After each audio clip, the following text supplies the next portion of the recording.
Yesus sendiri mengatakan bahwa iblis sedikit pun tidak berkuasa atas diriku. Itu dulu. Kalau iblis tidak berkuasa kepada diri Yesus, berarti iblis tidak berhasil kemudian membuat Yesus itu tertangkap, Yesus itu teradili, Yesus itu tereksekusi. Dapatkan pengajaran dari makhluk ini. Kristus telah menebus kita dari kutuk hukum Taurat dengan jalan menjadi kutuk karena kita. Sebab ada tertulis, larinya ke Ulangan 21 nomor 23. Sebab ada tertulis, terkutuklah orang yang digantung di atas tiang salib. Ada dua hal yang perlu Anda renungkan. Yang pertama, ketika Paulus mengutip kemudian Ulangan 21, ingat, itu bukan Yesaya 53 ya. Bukan Yesaya 7:14, bukan. Ulangan 21 nomor 22, 23. Di situ ada dua hal yang perlu Anda perhatikan. Yang pertama, yang dihukum salib ini adalah pelaku dosa, di mana dosa yang dilakukan itu bukan dosa biasa, tetapi dosa yang sepadan dengan hukuman mati. Yang kedua, pelaku yang melakukan dosa yang sepadan dengan hukuman mati ini dikutuk langsung oleh Elohim. Maka catatan akhirnya kemudian adalah Paulus sedang menyamakan Kristus dengan pelaku maksiat yang dikutuk oleh Elohim. Sekarang kalau saya bertanya kepada saudara, apa dasarnya Paulus menyamakan Kristus, Yesus anak Maria dengan pelaku maksiat yang sepadan dengan hukuman mati? Dan apa alasan Paulus menyetarakan Yesus dengan orang yang dikutuk oleh Elohim?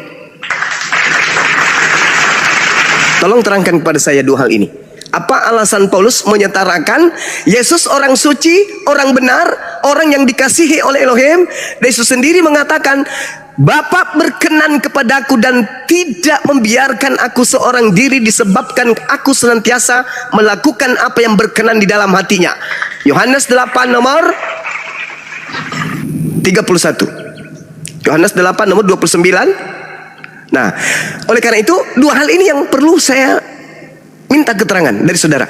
Apa alasan Paulus menyetarakan antara orang yang melakukan maksiat yang sepadan dengan hukuman mati dan menyetarakan dengan pelaku kejahatan yang dikutuk langsung oleh Elohim, sedangkan Yesus adalah manusia suci yang dikasihi oleh Elohim? Silakan. Jadi ini Yesus itu kan kalau kita baca di Yohanes ayat 18 sampai 19 menunjukkan Yesus ini kan bukan disalib karena kesalahan, tetapi adalah karena kebiasaan. Di saat Paskah itu ada membebaskan satu orang penjahat, tapi jatuhnya para masyarakat di situ tidak menjatuhkan kepada pilihan itu yang dibebaskan itu kepada Yesus. Justru Yesus yang disalibkan. Jadi Pilatus yang menjadi hakimnya kan lepas tangan dia. Jadi bukan karena kesalahan. Kalau Rasul Paulus menyebut pembebas, Kristus telah membebaskan kita dari kutuk hukum Taurat kan? Ya memang, maka orang Kristen tidak melakukan lagi hukum Taurat itu. Misalkan mata ganti mata, tangan ganti tangan. Jadi yang di bawah itu jadi hukum kasih. Itulah pemahaman orang Kristen. Jadi memang hukum Taurat itu tidak diterapkan lagi karena Yesus sudah membebaskan kita. Kalau zaman Taurat kan berarti kalau kita berbuat dosa misalnya ada yang sepadan dengan kita harus mempersembahkan kurban ya kan, berarti dengan darah. Dengan itulah sudah dibayarkan, Kristus menebus kita dari situ, dari hukum Taurat itu. Makanya orang Kristen ketika ada orang yang sekarang misalkan berbuat zina tidak dirajam lagi. Paling dimasyarakatkan, dimasukin dalam lembaga masyarakat, itu bentuk kasih, jadi dimanusiakan lagi. Begitu, jadi tidak dihukum, dilempari sampai mati. Karena kalau lempari sampai mati kan menutup pertobatan jadinya kan. Jadi itulah maknanya Kristus telah menebus kita dari kutuk hukum Taurat. Dengan menjadi kutuk, bukan menjadi terkutuk. Jadi kalau saja kita melakukan dosa yang sebanding dengan hukum gantung, kalau waktu hukum Taurat berarti kita harus digantung. Dan kita terkutuk orang-orang seperti itu. Jadi dari situ kita udah ditebus oleh Yesus. Begitu bro. Saya bocorkan rahasia Paulus di dalam suratnya kepada orang-orang yang ada di Korintus, di dalam suratnya 1 Korintus 1 nomor 23. Apa kata Paulus di situ? Dia bocorkan aibnya sendiri. Apa katanya? Penyaliban itu adalah batu sandungan bagi orang Yahudi. Tetapi bagi non-Yahudi, penyaliban itu adalah satu kebodohan. Dan saya belum pernah bertemu dengan non-Yahudi pengiman Kristus yang mati terkutuk itu bisa menjelaskan tentang penyaliban secara sistematis terkait dengan kaitannya dengan wahyu dan akal. Tadi terang saya bertanya, apa alasan Paulus menyetarakan orang yang dikasihi Tuhan yang tidak ada hubungannya dengan Paulus?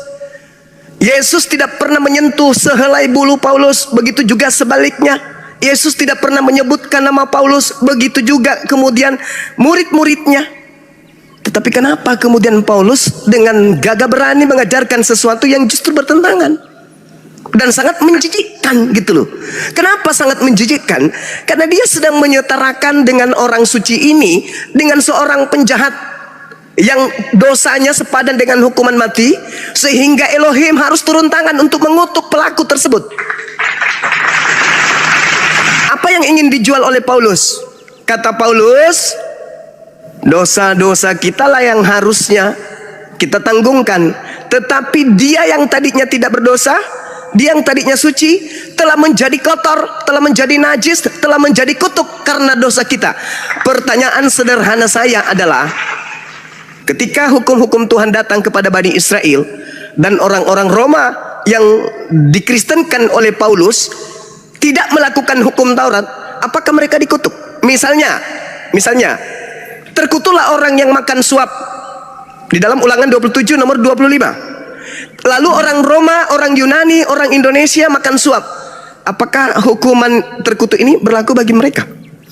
Kan tidak. Aturan itu hanya datang kepada Bani Israel. Lalu dosa apa yang dilakukan oleh Kristen? Siapa yang mengutuk Kristen? Kok tiba-tiba merasa dikutuk oleh Elohim, sehingga yang tadinya mereka yang sejatinya disalibkan, kok tiba-tiba harus Yesus? Emang Kristen ini siapa? Umat Tuhan. Katolik ini umat Tuhan rupanya. Nabi mana yang datang kepada mereka? Kan ini cuman keinginan Paulus sajanya itu. Kecuali saudara, Anda bisa menjelaskan kepada saya, kami Kristen dikutuk oleh Tuhan karena kami telah melakukan dosa besar yang sepadan dengan hukuman mati. Tetapi ternyata bukan kami yang dihukum, yaitu orang suci bernama Yesus. Kalau begitu, tolong tunjukkan dosa apa yang pendahulu-pendahulu Kristen lakukan sampai dia dikutuk, orang Kristennya dikutuk. Apa dosa kalian? Siapa yang dikutuk orang Kristen? Nah, lalu Yesus itu mewakili siapa? Dosa kalian kan katanya. Apa dosa kalian? Jadi maka kita tidak perlu lagi melakukan itu hukum-hukum Taurat itu seperti ku bilang tadi, dirajam orang. Hukum Taurat itu emangnya untuk Anda, saudara? Hukum Taurat itu mengikat Bani Israel toh. Tidak diberikan kepada bangsa lain. Jadi kalau bangsa lain pelajari ya bahwa ajaran Paulus ini sebenarnya penjelasan dari ajaran-ajaran Yesus sebenarnya. Dan yang mana? kalau Anda misalkan merasa jijik sama Paulus, Anda sebenarnya bisa mengabaikan ajaran Paulus karena masih ada ajaran-ajaran para rasul lainnya. Penyaliban, hanya Yesus, hanya Paulus yang menyatakan Yesus itu mati dengan jalan kutuk. Hanya Paulus yang menyetarakan kemudian Nabiullah Yesus alaihi salam sepadan dengan pelaku maksiat yang pantas kemudian dihukum mati dan pantas kemudian dikutuk oleh Elohim. Sekarang dosa apa yang Yesus lakukan sampai dia kok separah itu? Oh, dia menanggung dosa-dosa manusia. Dosa yang mana? Ya, makanya aku bilang tadi bro, sekiranya bukan hanya bergantung kepada Paulus. Udahlah, kita abaikan dulu Paulus. Kalau Anda merasa ajarannya itu tidak tepat, bukan sederhana itu, enggak. Ini harus dipertanggungjawabkan ketika Paulus, pendiri agama Anda, kemudian mengatakan Yesus manusia suci ini mati terkutuk Ya, dan kutuk yang ada padanya itu bukan alam yang mengutuknya, Elohim, pencipta. Bukankah di dalam Yohanes 3 nomor 16, begitu besar kasih karunia Tuhan akan dunia ini sehingga dia menganugerahkan anaknya yang tunggal, yang dikasihi. Paulus nggak ada mendirikan agama, bro. Anda salah. Nggak ada mendirikan agama. Kisah para Rasul 24 nomor 5, Paulus ini adalah penyakit sampar. Kumpulan itu orang luar yang menyebut sebagai Kristen, bro. Dan dia tokohnya. Dia tokohnya. Artinya pengikut Yesus, bro.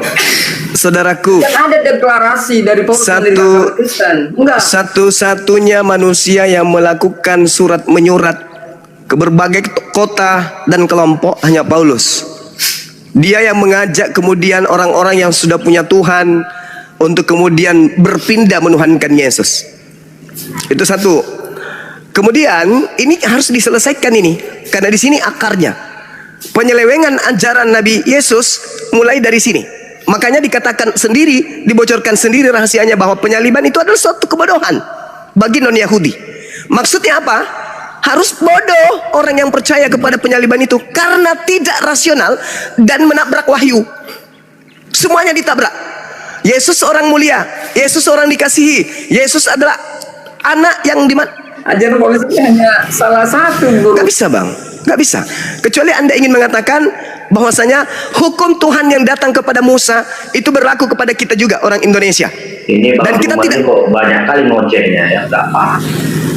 dan kita tidak melakukan itu sehingga kita pantas kemudian untuk dikutuk. Nah, agar kita tidak dikutuk, harus ada kemudian korban untuk melampiaskan kemudian kemarahan Tuhan kepada dia, kepada oknum tersebut. Permasalahannya sekarang, apa dosa Kristen sampai Yesus yang harus menanggungnya? Itu pertanyaan saya. Itu bilang dosamu itu pun ditanggung sama Yesus, Bang. Cuma Dosa apa? Dosa apa? Gantian, Bang Pengamat dulu lah. Gantian Bang Singa. Dosa apa yang Bang Suma lakukan sampai Yesus harus mati? Dosa apa yang saya lakukan? Kapan Elohim melakukan aturan kepada saya, Suma, jangan kau begini, jangan kau begitu? Di mana itu perintahnya sampai saya melanggar? Ada. Penebusannya Ada. itu makanya disebut orang Kristen Tidak ada melakukan hukum, lagi Taurat tidak tadi ada itu. hukuman bagi orang yang tidak diberi aturan. Ada nggak aturan cuma Tuhan Elohim kepada Bang sebaliknya Suma? kau ajarkan Al-Quran dengan baik ketimbang mengubah Alkitab orang lain. Ya, ini Al-Quran, bro. Al-Quran saya mengatakan yang disalib itu adalah orang yang dikutuk oleh Tuhan. Al-Quran surah Al-Ma'idah ayat 33. Maka muncul pertanyaan, Yesus itu orang suci kan? Yesus itu orang benar kan? Dia adalah jalan kebenaran dan hidup kan? Lantas kenapa dia dikutuk oleh Elohim? Alasannya karena dosa kalian. Alasannya karena dosa kalian. Dosa apa? Jangan dimut saya kalau ngomong. Dosa apa? Dosa apa yang kalian lakukan? Dosa apa sampai Yesus harus menanggung? Bukankah kalian belum ada saat itu? Hah? Dosa apa yang kalian lakukan sampai harus Yesus yang menanggung dosa itu? Bukankah kalian lahir aja belum? Dosa dunia ini ya, Bangku. Dosa yang mana? Dosa yang mana? Coba terangkan di dalam kitabnya Yahudi dosa yang mana? Jangan dimut saya ngomong. Saya ini Raja Singa Yehuda. Saya mewakili Yesus ini sekarang. Oke, silakan. Tolong tunjukkan di dalam kitabnya Yehuda yang menerangkan bahwa aturan yang datang kepada Bani Israel dan Bani Yehuda itu mengikat seluruh dunia. Tunjukkan. Kau baca kitab Perjanjian sampai Wahyu. Kalau kau paham, ini jangan baca Astagfirullahalazim, ya Allah ya Karim. Ini sudah bukan zamannya Paulus melakukan penyesatan. Oke? Tolong tunjukkan di mana kitabnya Yehuda yang diperuntukkan untuk seluruh dunia sehingga dunia melanggar aturan itu dan dunia dikatakan berdosa. Diam. Gantian kita ngomong. Diam. Saya bertanya loh, saya bertanya. Saya mau menjawab Anda. Oke. Tolong tunjukkan di mana tertulis di kitabnya Israel dan Yehuda. Anda kan mengatakan singa Yehuda tuh. Ya. Di mana tertulis itu sehingga aturan yang diperuntukkan untuk dunia ini dilanggar oleh kita sampai kita dikutuk. Silakan tunjukkan. Saya jawab ya. Ya. Saya jawab ya. Tolong jangan dibantah ya. Oke? Jawab dulu. Saya bantah, kalau pembodohan pasti kubantah. Ganti ya ngomong. Ya, silakan, jangan bilang jangan dibantah. Iya. Di sini bukan gereja. Di sini bukan gereja. Kalau saya ngomong. Kalau di gereja iya. Silakan. Nih. Saya bertanya, ingat pertanyaan saya, tunjukkan data di dalam kitabnya Israel dan Yehuda yang mana aturan itu diperuntukkan untuk dunia sehingga dunia melanggarnya, sehingga dunia dikutuk. Silakan. Saya kasih waktu Anda bicara 2 jam sesuai dengan permintaan saya atas kebodohan Anda. Silakan. Jangan di mood. Kenapa sih main-main mood yang ini? Ya kan? Alkitab kami itu bang, dalam penyusunannya itu memakan waktu 1.500 tahun, hampir 1.500 Tinggal kamu tahun. baca, nggak perlu 1.400 tahun Dengar kamu dulu, tinggal kau dengar baca dulu saya dalilnya. ngomong, 1.500 tahun. Abang Ini perlu bukan gereja. Abang perlu mempelajari itu. Minimal Jangan kau ajarin saya 20% Bible. dari 1.500 itu. Abang ini lah sok pintar. Kakekmu belum lahir, saya udah paham Biblemu itu. Aduh. Saya Sombongnya minta ini. dalil, weh. Jangan angkuh kau, saudara. Kau baca Saya kejadian minta sampai Wahyu, kau dalil. pasti akan menemukannya. Lengkap di situ detailnya. Apa ini? Apa? Itulah kita kami. Saya minta dalil di dalam kitabnya Bani Israel dan Bani Yehuda, di mana aturan yang ada di dalamnya mengikat dunia seluruhnya. Di mana itu tertulis? Ya, jangan Tinggal lah, sebutkan kau. nama Jangan surat, dimut nama lah, kitabnya hanya. apa, bab berapa, Jangan nomor berapa, dimut tinggal sebut. saya Silakan. ngomong. Jangan dimut saya ngomong, oke? Ya, Nggak silakan. paham, Bang Juma. Silakan. Bang Juma ini orang yang cukup Saudara tidak menjawab. Kalau saya ditanya hukum yang datang kepada Bani Israel, hukum yang datang kepada Bani Yakub hanya untuk Bani Yakub dan tidak diberikan kepada bangsa lain, langsung kutunjukkan. Mazmur 147 data nomor 19 dan data nomor 20, langsung kusebutkan. Kalau Anda baca kitab Kejadian sampai kitab Wahyu, itu ditulis 1400 tahun lebih dan ditulis 72 rabi-rabi ya. Nenekmu kiper. Ini bukan gereja. Jangan egois begitu. Jangan suka Bikin orang. pertanyaan lagi satu biar kalau nggak jawab saya turunin. Diulang pertanyaannya Pak Juma. Ada Saya Yesaya 42 ayat 4 ya. Yesaya Ntar dulu Bu, dari ini dulu, selesai dulu satu. Gini loh, Bang Juma yang baik. Ya, silakan.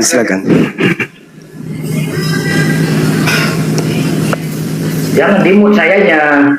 Tadi dimut lagi mau ngomong. Jadi Alkitab kami itu bang, dalam penyusunan itu memakan waktu 1.500 tahun. Alamak. Abang kok bisa? Iya. Abang kok bisa saja langsung? Jadi kita harus belajar 1500 tahun gitu untuk menemukan dalil itu gitu. Bukan, penyusunannya itu 1.500 Saya tahun. tidak tanya berapa lama disusun. Saya nggak Ini tanya. akan mengarah. Saya cuma bertanya di mana dalilnya hukum-hukum yang datang kepada Bani Israel dan Yehuda itu diperuntukkan untuk dunia. Ya, Yang Ibu silakan. Darni maksud Yesaya 42 itu Ya. maksudnya Tuhan akan mengutus Ya. hambanya, di mana hambanya itu akan mengajarkan hukum-hukum. Hamba Ia ini akan sendiri, mengajarkan Bang hukum-hukum Juma. kepada seluruh bangsa. ini ayatnya. Ia sendiri tidak akan menjadi pudar dan tidak Yes. akan patah terkulai. Dan itu bukan Sampai untuk ia Yesus. menegakkan hukum Bukan. di Semua salah. bumi. Semua nggak ada yang Itu paham. bukan Pulau Yesus. mengharapkan pengajar. Itu bukan Yesus. Sampai ke Ingat, batu. data nomor satunya Bu Darni. Lihat itu hambaku yang kupegang, orang pilihanku, kepadanya aku berkenan, aku menaruh rohku ke atasnya supaya ia menyatakan hukum kepada bangsa-bangsa. Kapan Yesus mengatakan dia diutus untuk bangsa-bangsa? Kapan? Kapan Yesus datang menaklukkan bangsa lain? Kapan? Yang ada Yesus yang ditaklukkan oleh bangsanya sendiri. Jangan terlalu lebay. Ini nubuat bukan untuk Yesus. Tidak sesuai dengan fakta real di lapangan. Yesus itu justru dibantai oleh bangsanya sendiri. Sedangkan yang dinubuatkan adalah seorang hamba yang membantai, jangankan bangsanya, bangsa-bangsa lain pun dibantainya. Kebalik. Jangan ajarin dulu saya. lagi. Ya, silakan. Cuma, tadi kan Yesaya 42, Ya. Yesaya 44 ayat 42 4. 42. Itu tadi hukum-hukum itu akan ditegakkan di bumi. Dah. Sekarang Kisah Para Rasul 1 ayat 8. Tetapi kamu akan menerima kuasa kalau Roh Kudus turun ke atas kamu, dan kamu akan menjadi saksi-saksiku di Yerusalem, di seluruh dunia dan Samaria sampai ke ujung bumi. 1 Kisah Para Rasul. Roma 1 ayat 16. Sebab aku mempunyai keyakinan yang kokoh dalam Injil, karena Injil adalah kekuatan Allah yang menyelamatkan setiap orang yang percaya. Pertama-tama orang Yahudi, pertama ya Bang Juma, kemudian tetapi juga orang Yunani, di luar Yahudi pun ada. Kedua, ketiga, lalu dikatakan lagi di dalam Matius 28 ayat 19. Karena itu pergilah, jadikanlah semua bangsa muridku, dan baptislah mereka dalam nama Bapa, Putra, Anak, dan Roh Kudus. 3, 4. Sekarang yang ke-5. Markus 16 ayat 15. Lalu ia berkata kepada mereka, pergilah ke seluruh dunia. Mana ada dibilang, pergilah ke Bani Israel doang. Enggak, awalnya dulu kebenaran, tetapi kemudian Yesus juga mengarahkan kepada seluruh bangsa, ya. Pergilah, Markus 16 ayat 15. Lalu ia berkata kepada mereka, pergilah ke seluruh dunia, beritakanlah Injil kepada segala makhluk. Makhluk yang berotak, ya. Makhluk yang berotak tentunya. Udah, baru dikatakan lagi di dalam Yesaya tadi, Bang Juma, hukum itu. Yesaya 42 ayat 20. Keluarlah dari Babel, larilah dari Kasdim, beritahukanlah dengan suara bersorak-sorai, dan kabarkanlah hal ini, siarkanlah itu sampai ke ujung bumi. Katakanlah, Tuhan telah menebus Yakub hambanya. Sampai ke ujung bumi. Mana, kalau sampai ke ujung bumi, mana hanya Bani Israel, sampai ke Pancur Batu, Oke, sudah? ke Medan. Itu. Sudah? Oke. Jadi sekali lagi saya katakan bahwa Kristen ini adalah agama yang dilahirkan dari kebodohan. Itu dulu. Kalau Anda berkata tentang Markus 16, Anda mundur dulu di data nomor 12-nya. Pengarang Markus itu mengatakan Yesus menampakkan diri kepada kedua muridnya dalam rupa yang lain.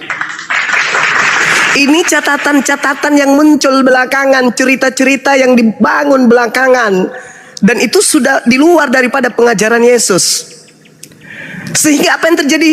Orang Kristen yang tak ada hubungannya sama sekali dengan kitabnya Yahudi menjilat-jilat kitabnya Yahudi agar supaya dianggap mereka benar. Yesaya 42, Yesaya 53, Yesaya itu semuanya dijilatnya demi untuk mengajarkan si palsu ini sebagai oknum Yesus yang asli. Padahal tadi dasar pijakannya apa? Dasar pijakannya pengajaran yang pertama itu tadi tentang penyaliban. Apa dasarnya Paulus menyelaraskan antara Yesus yang mengatakan dirinya, aku diutus hanya kepada domba yang hilang dari umat Israel. Yesus berpesan kepada ke-12 muridnya agar jangan ke bangsa lain. Nah, sekarang supaya Yesus ini bisa ke bangsa lain, maka setirnya dirubah arahnya. Apa itu? Yesus kudu mati untuk menebuskan dosa-dosa seluruh dunia. Roma 14 nomor 9. Untuk itulah Yesus agar ia dibangkitkan menjadi Tuhan bagi dunia. Permasalahannya sekarang ini yang pertama ini loh. Apa dasarnya Paulus mengatakan bahwasanya Yesus itu dikutuk Elohim? Apa dasarnya kemudian Yesus ini dikatakan sebagai pelaku dosa yang sepadan dengan hukuman mati? Apa dasarnya? Tidak ada dasarnya sama sekali, nonsen, tidak ada. Itu hanya doktrin dan dogma. Dari hasil dogma inilah kemudian pengikutnya nanti menjilat-jilat kitabnya orang Yahudi, termasuk Budarni itu, supaya dianggap bahwa yang datang kepada mereka ini Yesus. Padahal bukan. Senjata sibilisis termasuk terjemahan kitabnya Yahudi, itu juga sebagai senjata untuk menyesatkan orang. Pergilah ke seluruh dunia, jadikanlah seluruh bangsa menjadi muridku. Itu siapa? Di mana Yesus mengatakan itu? Padahal Yesus sudah menamatkan semuanya. Yesus mengatakan di Yohanes 17 nomor 12 tadi, apa yang dikatakan? Kecuali dia yang sudah ditentukan untuk binasa. Jadi murid-muridnya itu tidak akan pernah binasa. Yesus mengatakan dengan sangat jelas, selama aku bersama dengan mereka, aku memelihara mereka dalam namamu, yaitu namamu yang telah engkau berikan kepadaku. Aku telah menjaga mereka, dan tidak seorang pun dari mereka yang binasa. Padahal belum ada penyaliban. Murid-murid tidak butuh penyaliban dan mereka sudah tidak binasa lagi. Jaminan langsung dari Yesus kepada murid, tidak ada penyaliban-penyaliban itu, kecuali dia yang telah ditentukan untuk binasa. Dia siapa? Yudas. Coba, ini perkataan Yesus loh. Selama aku bersama dengan mereka, aku tidak akan meninggalkan mereka. Aku akan memelihara mereka dalam namamu. Faktanya apa? Murid-muridnya lari tunggang langgang. Ketika ada proses penangkapan, lari tunggang langgang. Tak ada satupun yang menyertai Yesus pada saat Yesus itu kemudian diindikasikan ditangkap. Kenapa? Untuk apa lagi aku menyertai murid-muridku? Mereka sudah aman, ya aku pergi. Yang ditangkap bukan aku. Di situ awalnya. Sekarang kalau Ibu Darni bisa menjelaskan ke kita bahwa yang ditangkap, bahwa yang dikutuk, bahwa yang melakukan dosa besar itu adalah Yesus yang orang suci ini, tolong tunjukkan mana dosanya. Kenapa bisa Tuhan mengasihi Yesus lalu kemudian mengutuknya lagi? Karena dosa-dosa dunia. Sampai Tuhan mengutuk orang dikasihi. Itu jurus apa itu? Di mana didapatkan ilmu seperti itu? Baca Imamat 4, baca Imamat 1. Ketika ada orang yang berdosa, orang Yahudi, kalau dia orang biasa, maka kurbannya kambing. Kalau dia adalah tokoh, kurbannya adalah domba. Kalau dia imam, domba. Kalau seluruh Yahudi, maka kurbannya adalah sapi. Di mana polanya kemudian kurbannya manusia? Ada? Nggak ada. Akal-akalan Paulus. Tidak ada Tuhan meminta korban manusia. Di mana dalilnya Tuhan minta korban manusia? Apalagi Tuhan minta korban Tuhan. Tidak ada. Kesemua itu propaganda yang dilakukan oleh Sibilisis melalui nabinya Paulus. Saya jamin itu pasti betul. Nah, sekarang mana coba? Apa alasannya Yesus orang suci yang dikasihi ini malah dikutuk oleh Elohim? Alasannya apa? Tidak ada dikutuk disebut Yesus. Gimana ini? Galatia 3 nomor 13, sebab ada tertulis terkutuklah dia yang digantung di atas tiang salib. Berarti dia itu kalau itu justru Yesus disebut membebaskan kita dari kutuk hukum Taurat. Emang hukum Taurat itu untuk Anda? Hukum Taurat itu untuk Anda? Hukum Taurat itu untuk Anda? Iya, makanya udah dibebaskan dari situ. Iya, di mana dalilnya hukum Taurat itu untuk Anda? Iya, udah dibebaskan, bukan untuk kita lagi itu. Nah, memang pernah hukum Taurat itu untuk Anda? Pernah hukum Taurat itu untuk Anda rupanya? Pernah? Iya, udah bebas kita, jadi enggak. Anda dibebaskan dari hukum Taurat. Emang pernah terikat dengan hukum Taurat? Artinya dulu kan ada. Di mana? Di mana dalilnya? Di mana dalilnya hukum Taurat untuk kalian? Ya justru makanya bukan. Ya, jadi lalu, kita bebas dari situ karena bukan. Lalu Yesus mati ataupun tidak mati, kalian itu bebas. Karena hukum Taurat itu bukan untuk kalian. Iya, untuk misalkan bukan orang ya, untuk orang lain. Itu enggak itu lagi, bebas kita dari situ. Lalu Yesus tidak mati ataupun Yesus mati, apa urusannya dengan hukum Taurat dengan ente? Ya, hukum Taurat itu, hukum Taurat itu hanya untuk Bani Israel, saudara. Kalaupun dia harus dibatalkan untuk Bani Israel, bukan untuk ente. Itu loh. Nah sekarang Yesus mengutip itu, terkutuklah dia yang mati di atas tiang salib. Artinya itu dia yang sebanding dengan hukuman mati, bro. Itu yang terkutuk di Ulangan 18 itu kalau nggak salah itu. Ya, sekarang di mana? Di mana Yesus melakukan dosa? Itu dulu. Di mana Yesusku melakukan dosa yang sepadan dengan hukuman mati sehingga Tuhan Elohim mengutuknya? Kasih dalil. Nggak ada Elohim mengutuk Yesus. Lah, yang Ulangan 21 itu apa rupanya? Itulah bukti. Bukan masuk kepada Yesus, bukan. Yesus mama yang setara dengan hukum Taurat. Hei, Galatia 3 nomor 13 itu yang dikutuk di atas tiang salib itu siapa? Di Galatia ketika ada poinnya, ada 3 titik. Poin pertama, Yesus menyelamatkan kita dari kutuk hukum Taurat. Iya, itu konsep dogma, itu dogma yang muncul belakangan. Jadi dibebaskan dari kutuk hukum Taurat. Jadi kalau orang sebanding dengan hukuman mati di Taurat itu dikutuk oleh Tuhan, itu yang dimaksud di situ. Jadi udah dibebaskan. Sekarang ini yang saya pertanyakan, apa dosa Yesus sampai dia dikutuk? Nggak ada Yesus dikutuk. Mati nih ya. Kristus telah menebus Kristen bukan dikutuk. dengan jalan menjadi kutuk, bukan terkutuk. Hukum dengan terhukum beda, bro. Kata katara itu, kutuk itu, terkutuk maupun kutuk itu sama-sama katara. Tidak. Terhukum dengan hukum berbeda, bro. Dengan jalan menjadi kutuk atau menjadi mulia. Dia kutuk bagi Yudas kan? Iya. Makanya dia bunuh diri. Iya kan? Tidak paham. Kristus telah menebus Kristen dari kutuk hukum Taurat. Nyambung nggak itu? Saudara, nyambung nggak itu? Dari situ aja udah cacat. Saudara, yang kena Kristus telah menebus Kristen dari kutuk hukum Taurat. Nyambung nggak itu? Kira-kira? Yesus telah menebus, makanya orang Kristen tidak harus menerapkan hukum Taurat lagi, bro. Itu Ya emang Taurat itu untuk kalian rupanya? makanya bukan kan? Hah?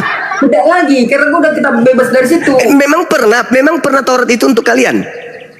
Justru karena bebas kan, sebelumnya ajaran dari dulu itu kan memang harus hukum Taurat itu ada. Jadi orang Kristen kesini setelah ajaran Yesus, kita pakai ajaran Yesus, kita bebas Iya, dari situ. hukum Taurat itu memang untuk kalian.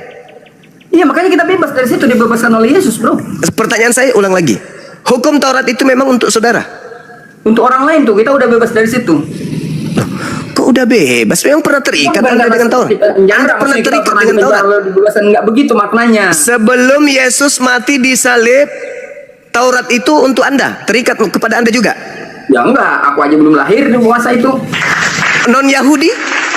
Di luar Itu Yahudi? untuk Yahudi kan, itu Taurat kan. Untuk Yahudi. Berarti kalau Yesus mati untuk melepaskan kutuk hukum Taurat, dia mati untuk siapa? Yesus mati untuk menggenapi itu. Mati untuk siapa? Mati untuk pemilik Taurat atau mati untuk di luar Taurat? Ya untuk seluruh. Kacau. Inilah yang Paulus Makanya katakan. tidak dilakukan Inilah yang lagi. Paulus katakan. Rahasianya sebenarnya 1 Korintus 1:23, salib itu bagi non Yahudi adalah kebodohan. Amalah Bang Juma sama Bang Juma kebodohan salib itu, nggak percaya kalian ada Iya, salib itu, sama maksudnya dia. itu. Bukan. Penyaliban itu satu kebodohan. Sekarang saya tanya sama Bu Darni. Salib ini, penyaliban ini, itu hukuman untuk orang yang dimuliakan atau hukuman untuk orang yang dikutuk? Mestinya untuk orang yang dikutuk. Nah, untuk orang yang dikutuk. Pertanyaan Mestinya. saya, apa dosa Yesus sampai dia menjadi korban kutuk? Tidak ada dosanya. Berarti Ada salah. dosanya. Berarti Bukan Tuhan itu salah. juga. Berarti Tuhan salah salib. Itu Yesus itu kan jadi di salib itu. Berarti karena Tuhan ada salah salib Paskah itu atau memang membebaskan sudah seorang betul penjahat. yang disalib itu memang benar-benar orang terkutuk? Tidak Mana ada yang yang betul? dipilih. Mana Terpilihlah yang Yesus. betul? Mana yang betul? Tuhan salah salib atau Tuhan benar-benar sudah menyalib orang yang tepat, yaitu pelaku yang dikutuk? Ulangan Yang menyalib 27 itu nomor 25, terkutuklah orang yang makan suap. Kalau yang disalib itu Yudas, berarti tidak salah sasaran, memang pas. Tapi Yudas kalau jelas. yang disalib itu Yesus, berarti Tuhan salah sasaran. Yang disalib itu jelas-jelas bukan bukan Yudas. Karena Yesus Berarti salah sasaran, bro.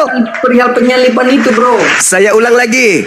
Salib itu hukuman untuk orang yang bersalah, orang yang dikutuk, atau orang yang dimuliakan, orang yang dikasihi. Mestinya untuk orang yang dikutuk kan, Nah, orang yang bersalah. Sesuai dengan Kalau hukum begitu Taurat. adanya dan Anda memaksakan itu Yesus, tolong tunjukkan apa salah Yesus sampai dia yang harus dikutuk. Jawab. Bukan dikutuk dia, mana dikutuk dia? Astagfirullahaladzim. Saya ulang lagi. Hukuman salib itu untuk orang yang dikutuk atau bukan orang yang dikutuk? Mestinya untuk orang yang terkutuk. Orang yang terkutuk. Mestinya, tapi Yesus disalib bukan karena terkutuk, bro. Tapi Beda. karena Jadi mestinya Hey. itu kan untuk orang lain Hey. kita bisa kena juga, bro. Hei, kenapa dia disalib kalau bukan karena terkutuk? Kenapa? Bukan karena terkutuk. Makanya dia disalib. Emang ada fungsi lain penyaliban itu? Fungsi lain penyaliban itu emang ada selain daripada untuk orang yang dikutuk. Saudara, memang Hakinya ada kan Pilatus, bro. Saudara, memang ada fungsi lain dari salib itu selain untuk orang yang dikutuk?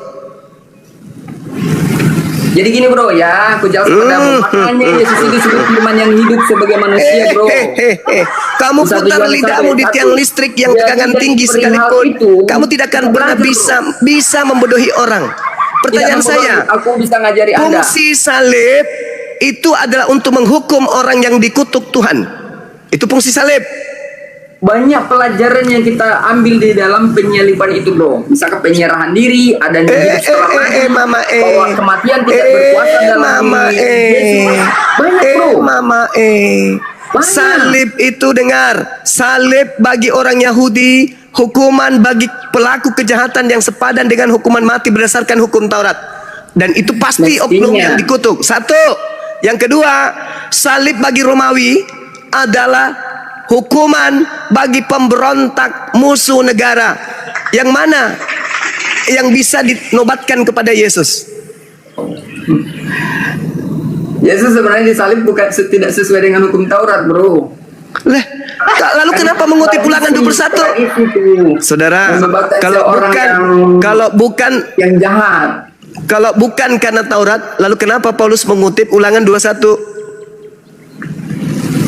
itu tentang pembebasan tadi, kita dibebaskan hukum Taurat itu. Lah, kenapa kamu yang dibebaskan? Oh, hukum Taurat hanya untuk Bani Israel. Maknanya kita nggak perlu lagi ikut hukum Taurat, bro. Nah, sejak kapan hukum Taurat itu untuk Anda? Jadi bukan lagi kita itu terapkan itu hukum Taurat itu. Sejak kapan hukum Taurat itu untuk Anda? Iya memang, makanya sebut kita bukan untuk kita itu. Lah, untuk Kita apa udah juga bebas, Yesus kita mati bebas kalau dari ternyata situ. hukum Taurat itu bukan untuk Anda? Iya bebas kita dari situ. Lalu untuk apa Yesus mati kalau begitu? Yesus itu. Lalu untuk apa Yesus mati? Saudara, untuk apa Yesus mati kalau ternyata hukum Taurat itu bukan untuk Anda? Yesus tidak sebanding disalib, tidak sesuai dengan hukuman yang harus. Fungsi salib itu, sekali lagi, fungsi salib itu untuk menghukum orang yang dikutuk Elohim. Mestinya. Loh, kok ada mestinya? Ya, Memang itu. di sini. Memang itu. Peruntukan salib itu hukuman untuk orang yang dikutuk Elohim. Pertanyaan Anda saya, kalau dibaca sebenarnya itu sangat jelas di apa nih? alamak.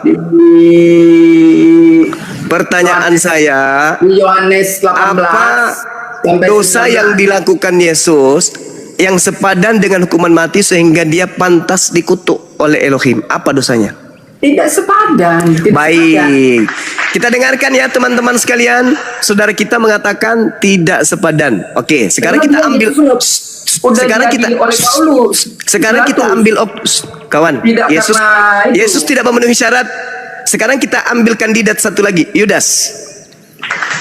Menurut saudara, berdasarkan tradisi Torah, salib adalah untuk orang yang dikutuk Elohim. Apakah Yudas memenuhi syarat untuk disalib? Yudas itu dia tidak memenuhi syarat untuk disalib. Alasannya? Ya, dia nggak biasanya kan mata ganti mata, nyawa ganti nyawa itu kan, atau Loh. berzina itu. Tuhan berkata di dalam Ulangan 27 nomor 25, terkutuklah orang yang makan suap. Apakah Yudas makan suap? Ya, kalau yang makan suap kan. Ah, apakah yang disalib ini? Apakah yang disalib ini orang yang dikutuk Tuhan? Yang disalib mana? Kalau Yesus nggak dikutuk Tuhan, ini kepada Yesus tidak. Tadi kita sudah sepakat, Yesus tidak. Sekarang kita ambil Yudas. Apakah Yudas yang dikutuk karena makan suap itu memenuhi kriteria untuk disalib? Dia bunuh diri, bro. Dia bunuh diri. Saya tidak bahas itu, saudara. Apakah Ya, kemudian bahas Yudas tadi, kok nggak bahas? Anda boleh baca Matius 27 nomor 5 kalau itu. Sekarang saya tanya, apakah Yudas yang dikutuk oleh Elohim memenuhi syarat untuk disalib? Ya nggak, Yudas nggak disalib. Nah, pertanyaan saya bukan itu loh. Pertanyaan saya, berdasarkan firman Tuhan di dalam Ulangan 27 nomor 25, terkutuklah dia yang makan uang suap. Berarti yang dikutuk, yang makan suap. Yudas makan suap. Pertanyaan saya, apakah Yudas memenuhi syarat sebagai oknum yang harus disalib? Tidak. Nah, inilah yang dikatakan rahasianya Paulus. Salib itu adalah satu kebodohan bagi non-Yahudi. Yahudi, orang yang melakukan dosa, suap, kemudian berzina, itulah orang-orang yang memenuhi syarat untuk disalibkan. Anda mengatakan tidak. Justru yang disalib adalah orang yang tidak dikutuk. Hebat Anda kan? Terima kasih Paulus. 1 Korintus 1:23 dia sudah bocorkan. Saudara, sebenarnya penyaliban itu adalah kebodohan bagi orang-orang non-Yahudi. Ini buktinya. Ini buktinya. Ini buktinya. Ini buktinya betapa bodohnya Anda. Karena itu Jelas-jelas ya, kita baca ini ayat 18 kutuk ini. hanya diberikan kepada pelaku dosa yang sepadan dengan hukuman mati. Syukran Bunda.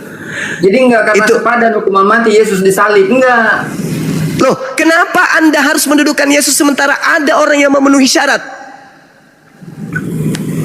Ya, kenapa? Memang itu pilihan tradisi di situ. Makanya sebut ini, aku baca di ayat 18. Sesudah mengatakan demikian, keluarlah Pilatus dari lagi mendapatkan orang-orang Yahudi dan berkata kepada mereka, aku tidak mendapati kesalahan apapun padanya. Nah, menurut Jelas? Tuhan, Jelas? menurut hukum Tuhan, apakah Ini Yesus yang yang hakimnya dengar, Pilatus ini. dengar, menurut Tidak hukum mendapatkan Tuhan, karena dia. menurut hukum Tuhan, Dengar dulu, biar apakah selesai aku baca dulu nih. Udah, saya udah Tetapi paham pada itu. kamu Saya udah ada bilang tadi, kebiasaan. kakekmu belum lahir, saya sudah paham bebas. Tunggu dulu. Tetapi Menurut, pada kamu dengar ada kebiasaan kuncinya bahwa ada di pada Matius masa 27 nomor aku 18. membebaskan seorang bagimu. Pilatus tidak menemukan sedikit pun kesalahan kepada Yesus. Betul. Orang-orang Yahudi, orang-orang mahkamah agama, dan juga orang Farisi, dan juga imam-imam kepala menyerahkan Yesus hanya karena dengki, bukan karena salah. Pertanyaan Iya, karena saya, di depan ada pembebasan. pertanyaan saya, apakah menurut Tuhan Yesus boleh disalib?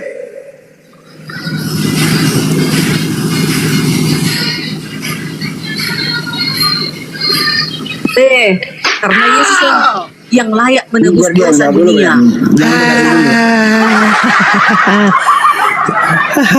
Bang, Inilah orang, inilah cepat-cepat antikristus. jawabnya. Inilah Ngomongin antikristus Yesus. semuanya. Pantas. Apa alasannya Anda mengatakan Yesus boleh disalib? Karena dia adalah sudah dijanjikan untuk menebus dosa Di dunia. mana? Di mana Yesus ditentukan untuk binasa? Di mana? Yohanes Pembaptis mengatakan, inilah anak domba Allah. Inilah anak domba Yahweh yang menghapus dosa dunia. Apalagi Anda pengikut Yohanes atau pengikut Yesus nih? sama-sama. Yohanes itu Ahai. pengikut Yesus, Pembaptis, rasul Tuhan, dia pada saat itu Tuhan Pembaptis. kemudian saudara Budarni, Anda baca di dalam Yohanes 21, 24, 25. Pengarang Yohanes itu bukan anak Zebedeus, bukan sepupunya Yesus, bukan saudaranya Yakobus. Itu yang Anda harus pahami. Yohanes nanti punya nama, nanti di abad ke-6 baru buku itu ada namanya Yohanes. Tadinya tidak diketahui siapa penulisnya. Sekarang ketika Anda berkata inilah anak domba Tuhan untuk menebus dosa dunia, itu Yesus yang mengatakan? Bukan. Nah, itu Elohim yang mengatakan? Yohanes Pembaptis. Oke, itu Elohim yang mengatakan? Yohanes Pembaptis yang mengatakan inilah Oke, anak Yohanes domba Allah. Pembaptis. Dengarkan, Yang menghapus- teman-teman. Yohanes Pembaptis kan pada saat itu kerjanya membaptis manusia yang berdosa. Dengarkan teman-teman, Budarni sudah mengakui itu bukan ucapan Yesus, juga bukan ucapan Tuhan, tapi Yohanes Pembaptis Iya, Yohanes itu alias kan pembaptis. Tentu alias diilhamkan. penulis. Itu sudah datangnya daripada Yahweh itu perkataan Yohanes. Ya, silakan Gimana sih? Anda percaya, Dibandingkan silakan. Bang Juma, Silakan. Bang Juma umurmu, Bang Juma masih 45. Yohanes dia itu rasul. Dia adalah pembaptis Oke. pada saat itu. Oke. Kenapa kalian tolak? Makanya kebodohan bagi Oke. kalian. Kalian tolak baptisan itu. Baik. Kalian tolak penyaliban itu. Kebodohan bagi kami. Oke, baik, Iya. baik. Tolong tunjukkan, oke Yohanes Anda katakan, tolong tunjukkan di mana Tuhan membolehkan orang benar dijadikan korban untuk orang yang tidak benar. Saya minta dalil. Gak ada dalil diberikan sama orang yang benar untuk korban untuk kepada orang yang benar. Lalu Anda mengimani ya Paulus apa Kan Yohanes? Yesus itu datang kan ada misinya. Misi Yesus itu datang untuk penyelamatan kutuk dosa itu. Harusnya kita ini Bang Juma mati, begitu mati langsung dimasukkan ke dalam neraka yang Di mana tetapi itu atas kedatangan di mana dosa Anda? Di mana? Apa yang Anda lakukan sampai Anda harus masuk ke neraka? Apa yang Anda lakukan? Apa? ya. Yang Dosa dilakukan apa? kita ini seluruh manusia ini sudah jijik di hadapan Yahweh. Di mana Ya? itu dalilnya? Di mana dalilnya? Sebentar. Roma 5:12. Ya bisa juga. Ambil aja Yesaya 50 ayat 10. Tetapi Tuhan Silakan. berkehendak meremukkan dia dengan kesakitan. Apabila ia menyerahkan dirinya sebagai korban penebus salah, ia akan melihat keturunannya, umurnya akan lanjut dan kehendak Itu Yahweh Yesus. Tuhan akan Itu terlaksana Yesus. olehnya. Ya Yesus ini. Itu Yesus. Iya, Coba hanya dia yang Anda bisa baca. menebus salah. Oke, Mana coba ada manusia Anda- bisa menebus salah? Coba Anda baca Yesaya 1 nomor 1. Janganlah takut, sebab aku telah menebus engkau, katanya. Ya, silakan dengan mimpi-mimpi Bu, silakan. Itu hak Siapa Ibu. yang menebus? Ini Sekarang- Yahweh sendiri mengatakan dia penebus. Sekarang Anda baca dulu Yesaya itu. Jangan Anda bawa kitabnya orang tanpa Anda memahami Yesaya. Kitab Ya, memang ini Yesaya. kitab Bang Joma. Iya, Memang ini Yesaya. Yesaya Coba. ini kitab orang Yahudi. Tapi Yesaya ini Bukan. Nabi Yahweh. Kita juga berhak untuk Coba Anda baca menerima Yesaya 1 pengajaran dulu. Nabi Yahweh. Coba Anda baca Yesaya 1 dulu. Iya. Itu dia. Udah ya Kristen ini. Iya, Tadi yang lengkap salah. dong. Bagaimana tidak lengkap om kitabnya orang diambil? Bang Juma merasa kebodohan kalau menerima Memang penyalipan. kebodohan itu. Sama yang Di- dibilang coba. Paulus. Bodoh. Coba saya tanya menerima Bu Darni. Saya penyalipan, tanya Bu kata Darni. Paulus. Saya tanya Bu Darni. Salib itu bagi orang Yahudi itu kemuliaan atau kehinaan? Kehinaan, terkutuk. Oke, kehinaan. Yang dihukum di salib itu orang yang dimuliakan Tuhan atau orang yang dikutuk Tuhan? Orang yang dikutuk. Nah, berarti Yesus dikutuk. Yesus bukan dikutuk, tapi kutuk dosa yang dibawa Yesus. Ya, menyelamatkan manusia dari kutuk dosa. Harusnya tidak ini manusia ini mati. Ini bakar di Paulus neraka. sudah membocorkan itu. Paulus sudah membocorkan bahwa penyaliban itu adalah sebuah kebodohan. Iya, tapi Bang Juma salah mengerti di situ. Bukan Ternyata salah ini mengerti. Untuk, oh, ini Tengoklah, untuk Bang Juma saya ini. tanya Bu Darni, Ini ayat ini satu penyaliban Korintus ini itu untuk Bang Juma untuk ini. orang yang dimuliakan atau untuk orang yang dikutuk? Iya Bang Juma, ini ayat iya. itu sebenarnya untuk Bang Ah. Juma. Kan Bang Juma Kenapa menolak untuk penyaliban. saya? Sementara Kenapa untuk sudah saya? jelas-jelas Kenapa- data penyaliban. kenapa untuk saya? Penyaliban tentang Yesus sudah jelas Kenapa Bang Juma. untuk saya, Bu Kalian Darni? mana ada data kalian? Kenapa Apa data kenapa kalian? jadi bodoh kali saudariku ini? Penyaliban Enggak itu bodoh lah, hanya udah pintar untuk aku, orang Bang yang Juma. dikutuk. Penyaliban hanya untuk orang yang dikutuk. Apa salah Iya. Yesus sampai dia dikutuk? Yesus kan bukan karena kesalahannya dia dikutuk. Berarti bukan dia karena yang disalib. datang, ada misinya dia datang. Karena begitu besar kasih Allah. Tidak ada cerita, Karena tidak begitu besar ada, kasih Yahweh tidak kepada ada dunia ini. itu karangan, Sehingga itu dia karangan mengaruniakan anaknya gereja-gereja yang Anda itu tidak ada Enggak. itu. Penyaliban itu Ibu Makanya Darni. kebodohan bagi Bang Juma. Ya menolak memang penyaliban. kalian bodoh, memang. Bang Juma Betul hanya itu. bodoh dikatakan Lah, di sini. kalau Di Anda ayat itu tidak Bang bodoh, Juma kalau dikatakan Anda yang tidak bodoh, bukan kami. kenapa orang suci menjadi korban bagi pelaku maksiat? Ya, harus yang suci menebus dosa itu. Gak bisa orang yang kotor menebus Di dosa. mana Nggak bisa. dalilnya? Di mana dalilnya Elohim minta darah manusia untuk dosa-dosa manusia? Di mana dalilnya? Iya kan sudah dikatakan di dalam Yesaya tadi. Tetapi Alamak, Tuhan itu bertindak lagi, meremukkan dia itu dengan lagi, kesakitan apabila ia itu menyerahkan lagi. dirinya sebagai Saya minta korban Bu penebus Darni salah. sekolah lagi, sekolah dalami Yesaya. Saya bilang tadi, tolong baca Yesaya 1 sebelum Anda menjilat-jilat kitabnya orang. Yesaya 1, penglihatan yang telah dilihat Yesaya bin Amos tentang Yehuda, tentang Uzia, tentang Yotam, tentang Ahaz, tentang Hizkia, raja-raja Yehuda, bukan tentang Yesus. Semua yang tertulis dalam kitab Yesaya itu penglihatan yang dilihat oleh Yesaya bin Amos tentang Yehuda, tentang Yerusalem, tentang Yotam, tentang Ahaz, tentang Hizkia, raja-raja Yehuda. Tidak ada satupun penglihatan untuk Yesus. Sinilah ayatnya tentang nubuatan Yesus. Makanya di kitab Sudah- Bang Juma, sudah nggak ada kitab jelas-jelas Yesaya. sekali, Kenapa nggak teman-teman. ada di Al-Quran kitab Yesaya, Bang? Sudah Tanya Bang jelas-jelas Juma. sekali, Tanya kawan-kawan. Bang Juma dulu. Kenapa Sudah nggak ada je- kitab Yesaya di dalam Al-Quran? Sementara Hei, itu Nabi Allah. kitab Nabi Yesaya Elohim. itu penglihatan yang diberikan Tuhan kepada Yesaya. Ya udah, untuk kenapa tidak ada di orang- Al-Quran, Bang Juma?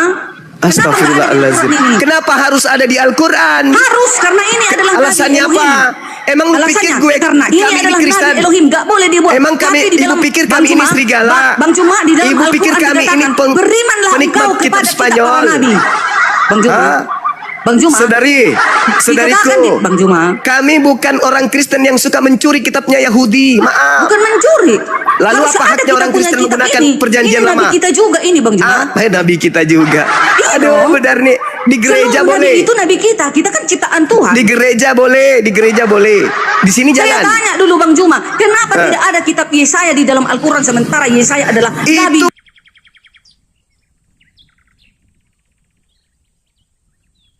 Itu dalam tentang Raja Yotam, tentang Ahaz, tentang Hizkia.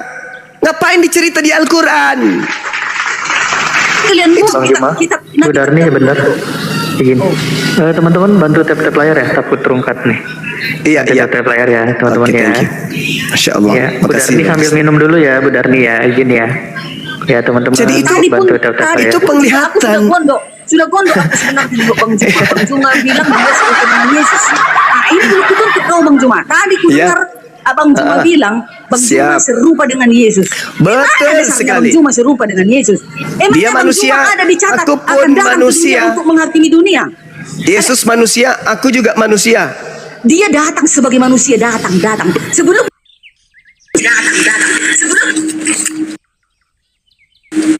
Wih, itulah kan, itu. Matius 4 nomor 4. Masa Bang Juma samakan Bang Juma dengan Makanya Yesus. belajar Ibu Darni, Bang Suma itu sama seperti Yesus.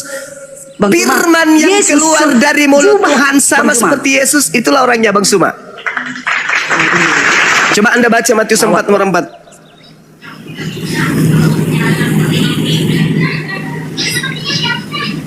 Oke, jadi saudara-saudara sekalian, kembali kepada tema, karena Komal ini tidak punya tema, kita tentukan tema kita bahwa yang disalib itu adalah orang yang terkutuk. Orang yang dikutuk benar-benar dikutuk oleh Elohim. Dan Nabi kita, Yesus, yang mereka sebut Yesus, sama sekali mereka tidak buktikan adanya kesalahan.